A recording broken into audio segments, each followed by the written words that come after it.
There used to be an angel. Bom dia, boa tarde, boa noite. Não sei que horas os queridos alunos vão estar nos observando nessa aula de biologia. Então, gostaria de dizer para vocês que nesse período de coronavírus temos essa situação sui generis, que é uma aula através de um vídeo. Mas eu tenho certeza que vocês vão conseguir tranquilamente verificar a aprendizagem e entender os conteúdos.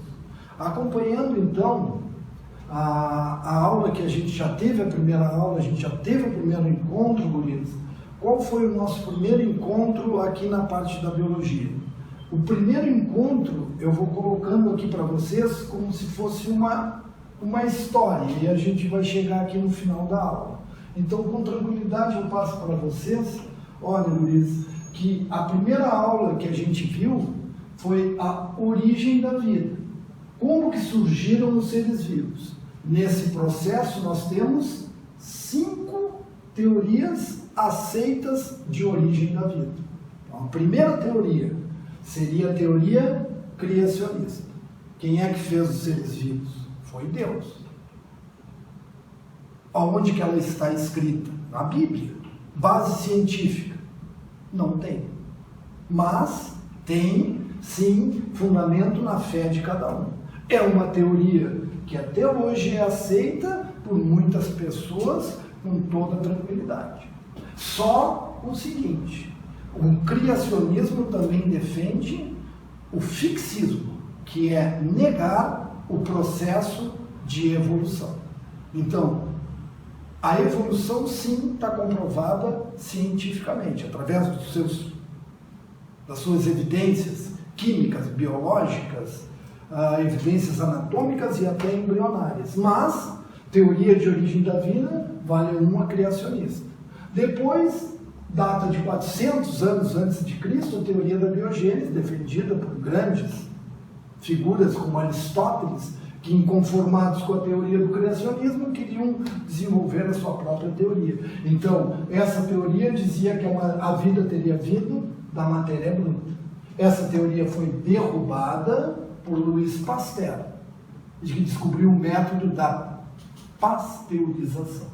Então, a gente segue com as teorias. Então, Pasteur passa a defender a teoria da biogênese, que a vida só teria vindo de vida pré-existente. Então, automaticamente, essa teoria da biogênese, ela não comprova a vida, ela apenas adia e diz que a vida veio a partir da reprodução. Eu estou indo um pouco rápido também aqui, porque isso aqui você já viu em aula, mas automaticamente, seria a sequência da nossa próxima aula. Então, depois veio a teoria da panspermia, defendida por Arrhenius, que dizia que a vida teria vindo de um meteoro a partir do cosmos. São todas teorias e, por último, a teoria mais aceita, a única que tem base científica, que vai ser interessante para nós. Teoria heterotrófica de Oparin e Miller. Primeiro, seres vivos teriam sido heterótrofos. O que quer dizer um ser vivo heterótrofo? Heterótrofo é aquele ser vivo que não tem capacidade de produzir o próprio alimento. Então, os primeiros seres vivos não eram autótrofos como as plantas, eram heterótrofos como os animais, mas fermentativos. Outra característica dos primeiros seres vivos, supostamente, eram anaeróbios, não utilizavam oxigênio. Na atmosfera terrestre, o oxigênio era ausente. Então, mas como que um ser vivo pode viver sem oxigênio? Sim, a gente tem no reino Monera bactérias anaeróbias, supostamente teriam sido esse elo de ligação entre a matéria bruta e a vida. Nós vamos indo então teorias de origem da vida. A partir desse momento que a gente tem a vida aqui na biologia, a gente passa a estudar os seres vivos. Interessante, fantástico. Eu, como professor de biologia, ser vivo é fantástico, é uma mágica que eu diria com toda tranquilidade para vocês que acho que a espécie humana não vai conseguir explicar. Não explicou até agora cientificamente e vai ser uma coisa muito complicada de explicar, porque envolve, sim, vários mecanismos. Sim, então, guris, partimos da ideia que já tem os seres vivos. Agora é uma questão muito interessante. Isso aqui, os sistemáticos dividiram os seres vivos em 5 grandes reinos. Reino Monera, que é o reino da bactéria e da alga azul. Reino Protista, que é o reino dos protozoários e das algas em geral, com exceção das algas azuis. Reino Fungi, aqui no reino Fungi, digo para vocês com toda tranquilidade, é onde estão os cogumelos. Aproveito até para fazer uma pergunta para vocês. Todo cogumelo é comestível? Sim, só que tem uns que tu come uma vez só. Então, automaticamente, quer comer, come, mas tomem muito cuidado. Vamos adiante, depois da brincadeira. O reino vegetal, onde vão estar as plantas, depois o reino animal, onde vai estar todos nós incluídos. Esses reinos, então, olha, esses reinos têm uma coisa muito interessante. Todos eles vão ter em comum, turma, a seguinte característica: são organizados a partir de uma célula. E aí, aproveito esse parêntese aqui para voltar aqui em cima, Luiz, nessa parte aqui muito importante. Os vírus, na verdade, eles não estão em nenhum dos reinos, porque eles não têm célula e não têm metabolismo próprio. Nesse momento que a gente só se fala noutra coisa, essa parte é importante, Raul. A gente só fala no tal do coronavírus e tem uma confusão muito interessante nas redes sociais, no Instagram, que até algumas pessoas estão botando assim, não ao coronavírus e não à Covid. Vocês não podem confundir o seguinte, turma. Coronavírus é o vírus que causa a doença. Covid é a doença. Então, está errado dizer não ao Covid. Isso é um erro crasso. É não a Covid, doença. Ó, corona, vírus, de doença, 19, o ano que esse vírus sai de um estado de cristal, sai de um estado sem metabolismo e automaticamente esse vírus entra num determinado animal, supostamente na China, um animal chamado pangolim, e desse pangolim então ele é transmitido supostamente pela cadeia alimentar a uma determinada pessoa. Esse vírus então entra no aparelho respiratório e passa a ter uma transmissão enorme a partir de perdigotos. Gotas de saliva imperceptíveis até a olho nu e uma alta taxa de contaminação. Só o tempo é que vai nos dizer essa situação tão grave que a gente está vivendo agora, que seria essa doença Covid, não o vírus Covid. O vírus é o novo coronavírus que surge então agora. Fechado o parênteses do vírus, que não está em nenhum ser vivo e que não tem organização a partir de uma o que, turma? De uma célula, a gente segue o raciocínio aqui. Então, como que surge essa tal dessa célula? A partir de uma célula, é nada mais nada menos do que um conjunto de átomos. E esses átomos se juntaram e formaram as moléculas. E as moléculas se juntaram e formaram a célula. Então, turma, o que acontece? 4 átomos básicos: carbono, hidrogênio, oxigênio e nitrogênio, se ligar, que formam 98% da célula e, portanto, do ser vivo. Se uma casa é feita de tijolos, um ser vivo é feito de células. E uma célula é feita de moléculas. Então, os átomos básicos seriam carbono, hidrogênio, oxigênio e nitrogênio. Só que além desses átomos, 1% do nosso corpo da nossa célula seria P, que é o fósforo para energia, e S, enxofre, para a respiração celular. O enxofre vai ser muito importante na chamada ligação CoASH, que é a ligação da coenzima A com o grupo acetil na respiração celular. Uma matéria mais complexa que a gente vai ver mais adiante. Esses outros átomos, ferro, flúor, magnésio, cálcio e iodo, também podem estar na constituição da célula e no nosso metabolismo. São importantes demais. Ferro para o sangue, evita anemia. Flúor para os dentes, resistência. Magnésio nas plantas é um macronutriente para a fotossíntese. Cálcio para os ossos.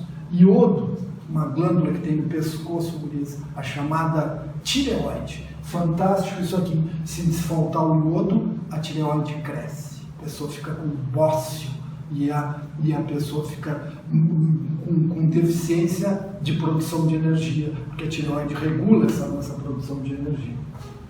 Então, turma, aí, o que aconteceu com os milhões de anos? Os átomos formaram as moléculas. Esses 4 átomos aqui, ó, se juntaram e formaram 4 moléculas básicas que constituíram a célula posteriormente. Ó, C, H e O constituíram lipídios e carboidratos, carbono, hidrogênio e oxigênio. O carboidrato vai ser feito por unidades chamadas monossacarídeos, o lipídio de ácido graxo e glicerol. As proteínas foram formadas por carbono, hidrogênio, oxigênio e nitrogênio. E o ácido nucleico, carbono, oxigênio, hidrogênio, nitrogênio e P. Aqui no ácido nucleico tu tem o radical fosfato também. Então o fósforo é importante para a formação do ácido nucleico. Então vamos indo e eu vou explicando para vocês, e vocês aí têm toda a tranquilidade, facilidade de dar um start ou dar um play aí no teu Nintendo, que é aquele videogame mais moderno que a gente tem atualmente. Dá play, dá start. Então fica tranquilo para vocês entenderem a matéria. Então o que aconteceu? Os átomos formaram as moléculas e aí essas moléculas formaram uma célula. Nada foi mágico, a gente parte da ideia que isso tudo aqui ocorreu por um processo de milhões, bilhões de anos de evolução. Então, olha só, essas 4 moléculas aqui é que formaram a célula. Por fora aqui a célula, vocês todos sabem, tem a MP, a membrana plasmática. Ela é feita de quê? Essas 2 moléculas aqui básicas. Ela é feita de lipídios, uma camada dupla, e de proteínas, que podem atravessar completamente a membrana, ou estarem mais para fora, ou mais para dentro. Então essa membrana formou um sistema fantástico, e esse sistema englobou lá dentro os ácidos nucleicos, que seriam o DNA e o RNA.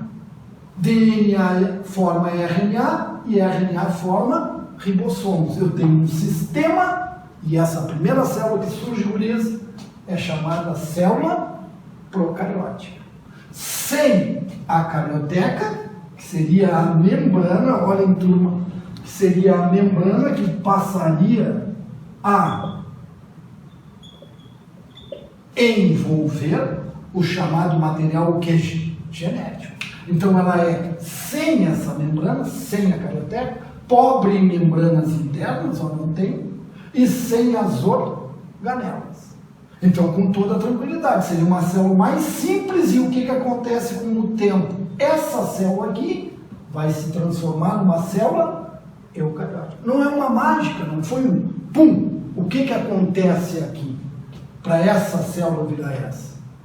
A membrana plasmática invagina para dentro, forma aqui, olha aqui, esses canais, que a gente chama de retículo endoplasmático. Esse retículo endoplasmático forma uma membrana dupla, que seria a tal da carioteca. Tranquilo? Automaticamente, essa carioteca passa a englobar um material que é genético. E aí, eu E aí também, como essa membrana aqui começa a crescer, eu começo a partir da membrana surgir atrás das organelas.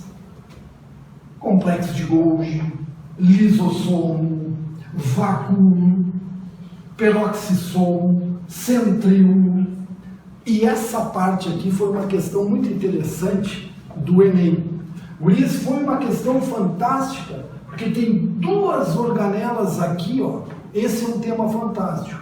O plasto e a mitocôndria supostamente viviam fora da célula, com suas características próprias, seu DNA, seu RNA e até seus ribossomos aqui dentro com vida própria. Supostamente criou-se então a teoria, não é uma ciência, é a teoria da endossimbiose. O que diz essa teoria da endossimbiose? Plasto e mitocôndria teriam sido, olha que interessante, Luiz, teriam sido englobados pela célula num processo chamado de, começa com Fá, não sei se a turma lembra aí, um processo chamado fagocitose. Evidências: plasto e mitocôndria têm duas membranas, uma delas que já tinha, a outra da própria membrana plasmática. Plasto e mitocôndria têm DNA e RNA, capacidade de autoduplicação. Seria uma coisa. Então, para evidenciar o surgimento dessas duas organelas por endossimbiose. Então, turma, digo para vocês com toda tranquilidade, nós podemos então agora, no momento que o professor faz essa explanação geral de alguns minutos, nós irmos lá, vocês estão com o livro de vocês na mão, abrirem os exercícios, colocarem essa parte teórica e exercitarem no livro de vocês, porque a gente tem exercício e isso nos permite trabalhar em casa também nesse período aí de coronavírus. Então, para ser bem, não consigo não ser didático e não consigo não ser repetitivo. Olha, seres vivos têm em comum a célula é feita de átomos, os átomos se juntaram, formaram as moléculas formaram a célula, e essa célula evoluiu de procariótica para eucariótica. Onde termina essa história? No reino Monera, os primeiros seres vivos tinham a célula procariótica, são procariotes. Nesses reinos aqui, protista, fungo, vegetal e animal, todas as células são a mais evoluída. Eucariote, são eucariotes. Obrigado pela atenção de vocês e até a nossa próxima bate-aula.